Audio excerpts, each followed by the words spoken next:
अभिनेता सुयश टिळक प्रेक्षकांचा आवडता अभिनेता.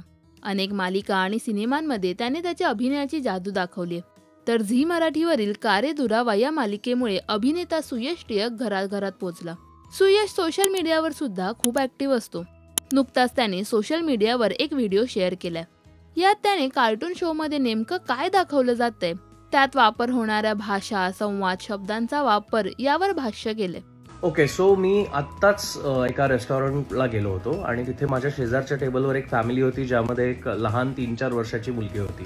ती मुलगी आकांतांडव करत होती, खूप धिंगाणा घालत होती. त्यामुळे तिच्या आईवडिलांनी तिला मोबाईलवरती मस्त मोठ्या आवाजात एक कार्टून लावून दिलं. आता एरवी मी या गोष्टीकडे पूर्ण दुर्लक्ष केलं असतं, कारण ती त्यांची पर्सनल स्पेस आहे. पण त्या मोठ्या आवाजात लावलेल्या कार्टूनचे काही डायलॉग्स माझ्या कानावर पडले आणि मला राहवलं नाही, म्हणून हा व्हिडिओ करतोय. ते डायलॉग्स असे होते, 2 मुलं असतात त्या कार्टूनमध्ये आणि एक लहान मुलगी. त्यातला एक मुलगा त्या मुलीला असं म्हणतो, तुम कितनी क्यूट हो, क्या मैं तुम्हें प्यार से डीडी पुकार सकता हूँ. त्यावर त्याचा मित्र त्याला मागणं मारतो आणि म्हणतो, अबे अक्कल के दुश्मन, ये क्या कर रहा है? तू उसे प्रपोज करने आया था ना, दीदी क्यों बोल रहा है? मैं तो मजाक कर रहा था, क्या मैं तुम्हें प्यार से डियर डार्लिंग बुला सकता हूँ. त्यावर ती मुलगी हसते आणि म्हणते, तुम कितने क्यूट हो. त्यावर तो मित्र म्हणतो, अरे वाह भाई, तेरी तो निकल पडी.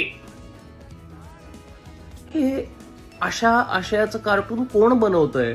आणि मुळात पालक आपल्या मुलांना हे अशा आशयाचं कार्टून का दाखवतायत, हे माझ्या समजण्या पलीकडे आहे.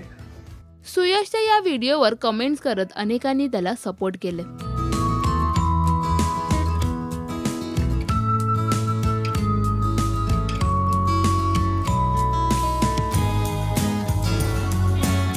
सुयशच्या या वक्तव्यावर तुमचं मत काय हे आम्हाला कमेंट्समध्ये नक्की सांगा. मराठी टेलिव्हिजन विश्वातील बातम्या, अपडेट्स आणि गॉसिपसाठी सबस्क्राईब करा राजश्री मराठी शोबज.